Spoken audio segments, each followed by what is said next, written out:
실제로 우리가 집 밖은 위험한 시대를 살아가고 있습니다. 우리나라도 연일 한밤중에 30도가 넘는 열대야가 있습니다, 지금. 전에는 25도 넘었다고 TV에서 연일 조심하시라, 어째라, 이랬는데 지금은 한밤중에도 그래 30도가 넘더라고요. 한낮에는 35도, 또 인간의 또 체온인 36도를 넘어서고 있습니다. 근데 우리나라만 그런 줄 알았더니 유럽은 예를 들어 프랑스라든지 스페인이라든지 그리스 한낮 온도가 48도가 넘어요.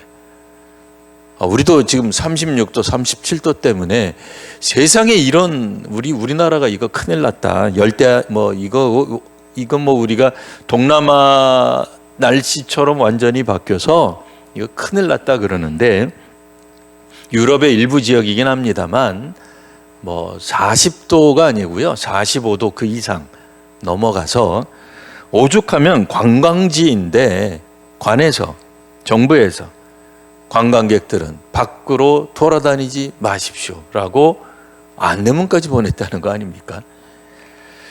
실제로 우리는 예전에도 집안에서만 시간을 보냈던 적이 있습니다. 언제입니까? 코로나 때입니다.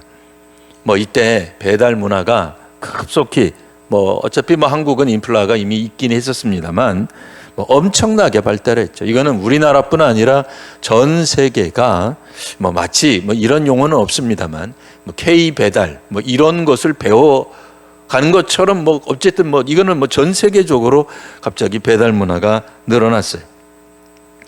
근데 사실 우리가 곰곰이 생각해 보면 집 안에만 있기는 했습니다만 더워서 그랬던 질병이든 집 안에만 있기는 했지만 사실은 알고 보면 결국은 모든 것을 외부에 의존하던 시대였었어요.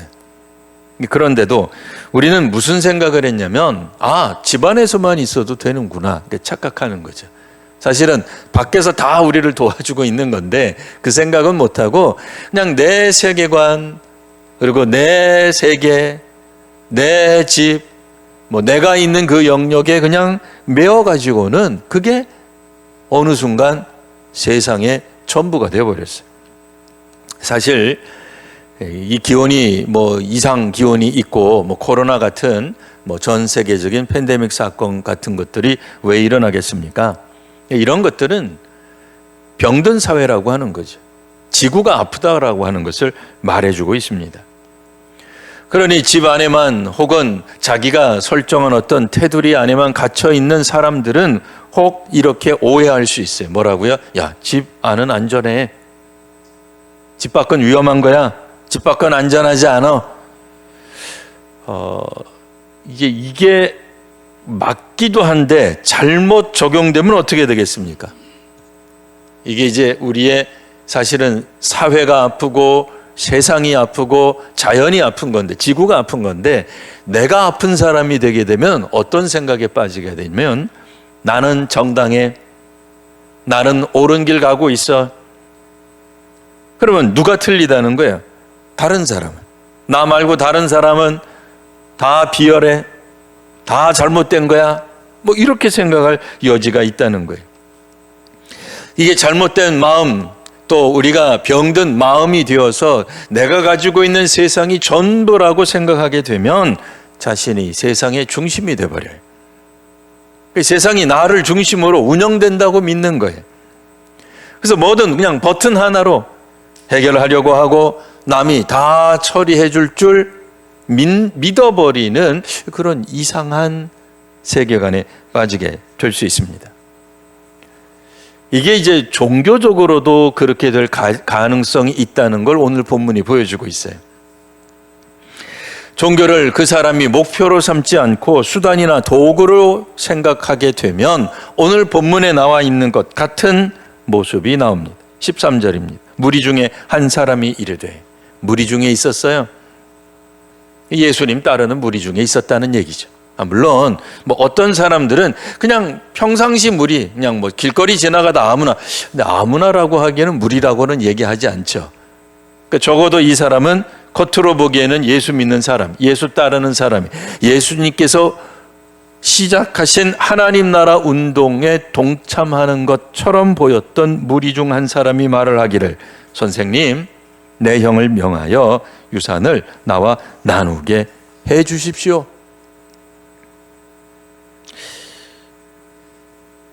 우리 곰곰이 생각해 보면, 우리가 뭐 유대인은 아닙니다만 2000년 전 유대 사회에서 유산 문제는 누가 해결하면 될까요?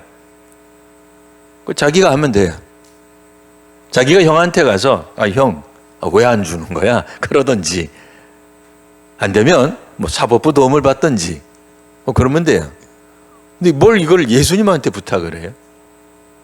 희한하죠. 자기가 할 일을, 자기가 할 책임을 남에게 전가하고 있어요. 그냥 버튼 하나만 누르면 예수님은, 왜냐면 종교 지도자니까, 새로운 하나님 나라 운동을 시작한 종교 지도자니까 그 정도는 해줘야 되는 거예요. 그래야 종교 지도자죠. 그래서 뭘 부탁해요? 자기가 하면 되는 거예요. 그냥 이거는. 그러니까 어처구니 없는 질문을 하고 어처구니 없는 요구를 하고 있는 겁니다. 자기가 하면 될 거를 예수님이 마치 해주지 않아서 자기가 지금 중대한 결단을 못하는 것처럼 하나님 나라 운동 가운데서 자기가 누려야 될 행복을 놓치고 있는 것처럼 예수께 가서 이야기를 하는 거예요. 주님, 제발 좀 내 형한테 가서 유산 좀 나눠달라고 이야기 좀 해 주십시오. 종교적 권위로 말이죠. 라고 하는 얘기죠. 사실 우리는 기독교가 우리의 목표지, 그잖아요. 수단이고, 수단으로 생각하는 사람이 있어요? 아니잖아요. 그러니까 우리가 행복하려고 예수 믿는 분들이 있으세요? 처음에는 그렇게 믿을 수 있습니다. 처음에는. 일반적으로 우리가 선교를 시작하게 되면 그게 국내이든 뭐 해외가 되었든 어디든 다 비슷한 양상을 보일 수 있습니다.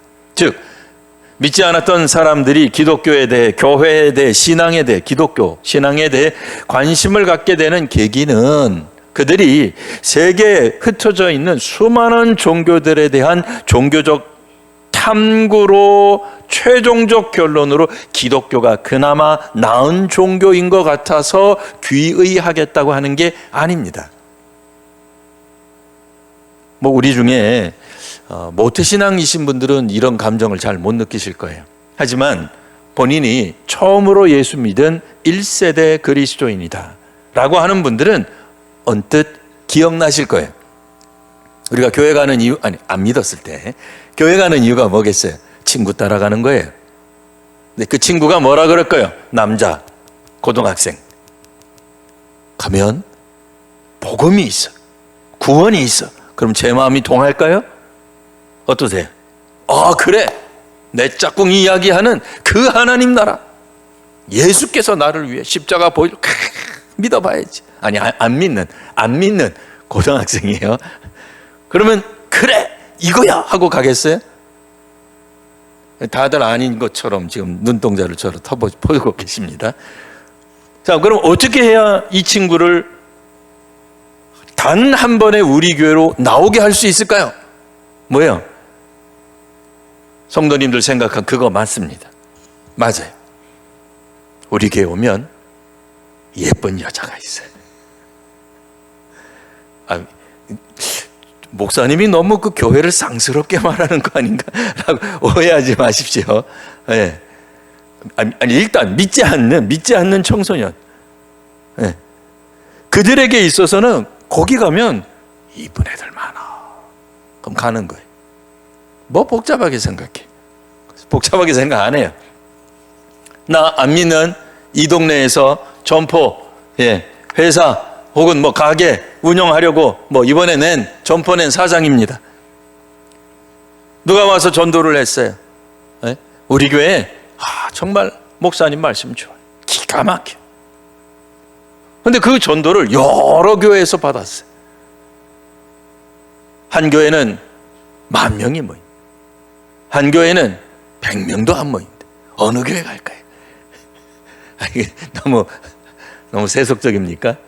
너무 형이하학적입니까? 아니, 안 믿는 사람 얘기하는 거, 안 믿는 사람. 어딜 갈까요?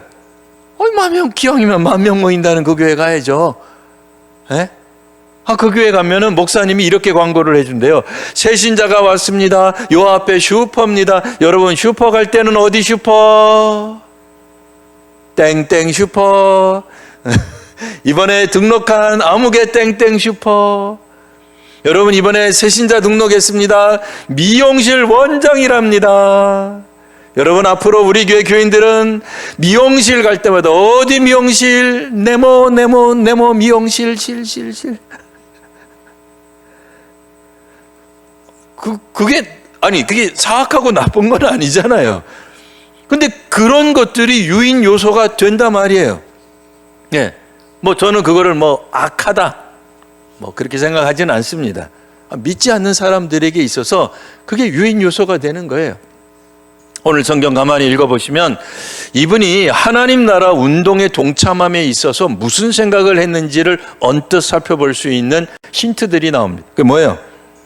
형에게서 유산을 받으면 물론 그 사람 직접적 이야기는 아니지만 예수님이 한 부자에 관한 이야기를 해주셨어요. 그 부자는 얼마나 큰 부자였는지 창고를 더 만들어야 돼요.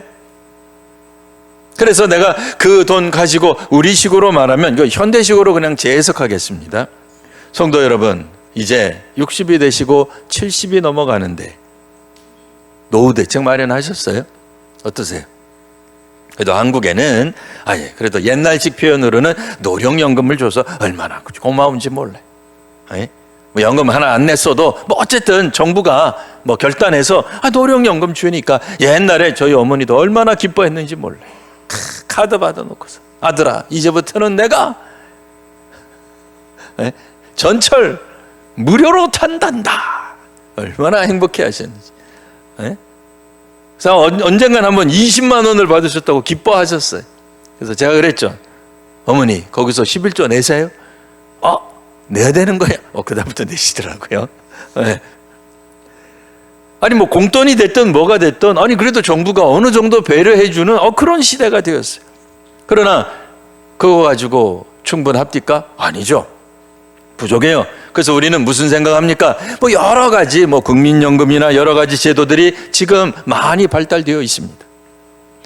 노후에 직장을 잃고 난 다음에 잃었다는 것 좀 표현이 이상합니다만 어쨌든 퇴직하고 난 다음에 우리가 특별히 직업이 없는데 돈이 있어서 이렇게 사용하고 저렇게 사용하는 게 그게 뭐가 나빠요?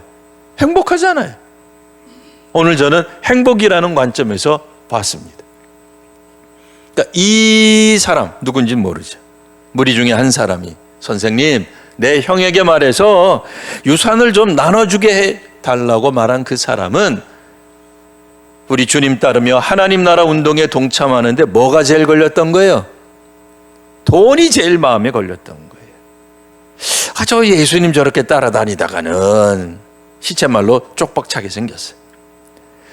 그러니 기왕 내가 하나님 따라가려면 뭐가 필요하겠다는 거예요? 돈만 있으면 될 거. 돈이 좀 있으면 행복하게 하나님 나라 따라갈 수 있을 것 같아. 하나님 나라 운동에 동참할 수 있을 것 같아. 우리도 그렇게 생각하죠.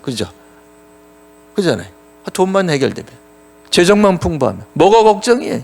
예수님 따르는데 돈이 풍성해지는데 뭐가 걱정이냐 말이에요. 그런데 뭐가 문제예요? 돈이 없어요. 재정이 없어요. 헌금할 돈이 없어. 교회가 안 될 것 같아. 기독교 망할 것 같아. 왜? 돈이 없으니까.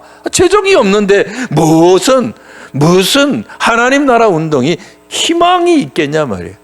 하다못해 나라도 재정적인 근심 걱정 없어야 그래도 예수님이 뭐가 좀 있어 보이긴 한단 말이에요. 있어 보여요. 따르면 뭐가 나올 것 같긴 해요. 영적인 지혜도 얻을 것 같기도 해요. 그런데 뭐가 그 사람의 마음을 가장 걸리게 했느냐? 재정이다 말이에요. 그래서 뭐라고 얘기하는 거예요? 주님이 내 재정 문제 좀 해결해 주십시오 라고 요청하는 거예요. 사실은 2000년 전 유대 땅 같으면 본인이 해야 될 일을 책임 전가하는 거죠. 종교에 심지어는 예수님에게 당시 종교 지도자, 이때만 하더라도 뭐 그리스도라고 이해를 못했으니까, 하나님 아들이라고 이해를 못했으니까요, 하나님께 요구한다고는 생각 안 했을 거예요. 1차적으로는 종교 지도자가 해결해야 된다. 그래야 내가 이 종교에 온전히 행복하게 귀의하고 헌신하고 봉사할 수 있을 거다라고 생각한 거죠. 그때 주님이 말씀하십니다. 이 사람아, 누가 나를 너희의 재판장이나 물건 나누는 자로 세웠느냐? 우리가 모든 걸 간구할 수 있지만 자신이 해야 할 일은 자기가 하는 게 맞습니다. 이 남이 대신해 주는 게 아닙니다. 자신이 충분히 할 수 있는 일조차도 남에게 책임 전가하는 일은 신앙 가운데서 없어야 됩니다. 하물며 이 모든 것들이 마치 하나님의 탓인 것처럼 돌리는 것, 결코 좋은 신앙적 관점이라고 볼 수 없습니다. 그래서 주께서 마지막에 말씀하셨어요. 그래, 돈이 있다고 치자 이거예요. 그 나쁘다고 주께서 돈 그 자체를 악하다고 보신 건 아니에요. 그러나 그 사람이 뭘 생각을 했어요? 이렇게 돈이 많으면 내가 행복할 거야 라고 생각했는데, 그날 너의 생명이 다하게 되면 너의 행복은 중단되는 것 아니냐라고 말씀하시는 거예요.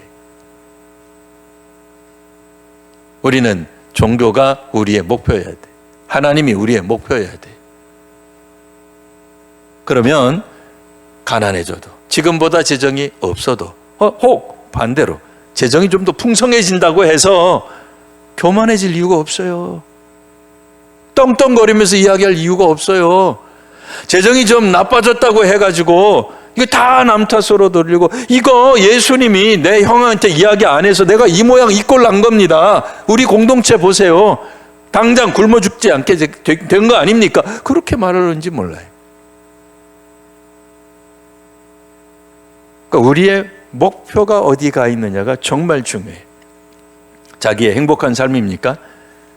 신앙생활을 하는 이유가, 예수 믿는 이유가, 교회 다니는 이유가, 안수받은 이유가 거기에 있습니까? 그래서 내 삶이 더 편해지고 내 재정의 삶이, 통장이, 돈이 늘어나고 나의 수명이 늘어나는 데 있다라고 한다면, 기독교는 어쩌면 우리들이 가지고 있는 희망을 채워주지 못할 수도 있습니다. 지난주에 제 친구 목사 하나가 하나님의 부르심을 받았습니다.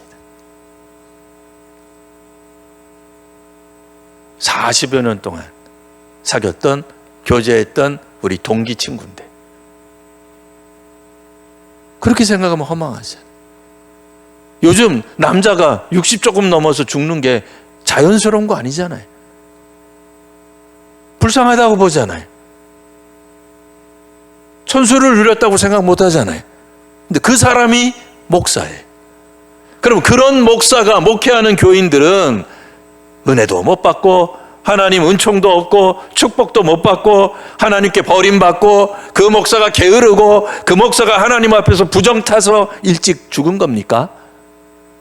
그렇게 얘기해도 되는 거예요? 아니잖아요. 그러면 그 사모님은 어떻게 되는 거고, 자녀들은 뭐고, 친구들인 우리는 뭡니까? 에? 물론 슬펐어요. 물론 힘들었어요.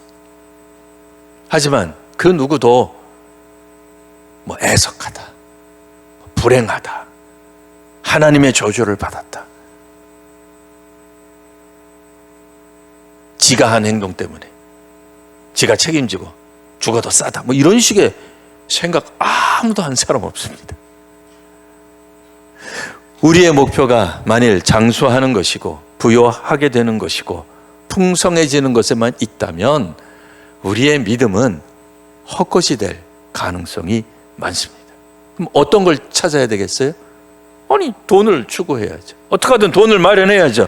오늘 성경에 나와 있는 사람처럼 종교 지도자는 예수님의 문제인 것처럼 이건 당신의 문제입니다. 종교 지도자인 당신이 해결해 주지 않은 이거 해결해 줘야 되는 문제입니다라고 이야기한단 말이에요. 근데 만일 이 사람이 기왕 예수님을 통한 하나님 나라 운동에 동참하기로 결단했다면 주께서 하시는 말씀을 잘 들었을 것입니다. 오늘 주께서 하시는 말씀, 어떻게 보면 예수님이 너무 격하게 이 사람을 반대한 것 아닌가, 이런 생각도 들지만, 왜냐하면 이 사람의 행복이 바로 돈에 있었기 때문에 그래요. 근데 그 누릴 수 있는 시간이 없어진다면 허망해지는 거죠. 근데 하나님을 누릴 수 있는 것이 우리의 행복이다, 기쁨이다. 한 번이라도 더 예배드릴 수 있고 기도할 수 있고 봉사할 수 있는 것이 내게 주신 은혜라고 믿는다면 한 번이라도 더 하는 게 은혜가 되겠죠. 그죠? 그리고 혹 지금까지라 하더라도 괜찮죠. 왜? 어차피 이 땅에서 하나님을 섬겼고 하나님을 예배했고 별세에서도 하나님을 만날 것이기 때문에 그래요. 이 땅에서 무엇을 누리시렵니까? 재정이 풍부한 것을 누려서 걱정 없는 행복한 삶을 사시는 것이 우리의 신앙의 목표입니까? 아니면 혹 재정적으로 부족해도 허리띠 졸라매고서라도 하나님을 더욱더 영화롭게 하고 기뻐하시면서 하나님 예배하시며 사시겠습니까? 오늘 주께서 하시는 말씀을 들으시는 귀한 저와 여러분 되시길 바랍니다.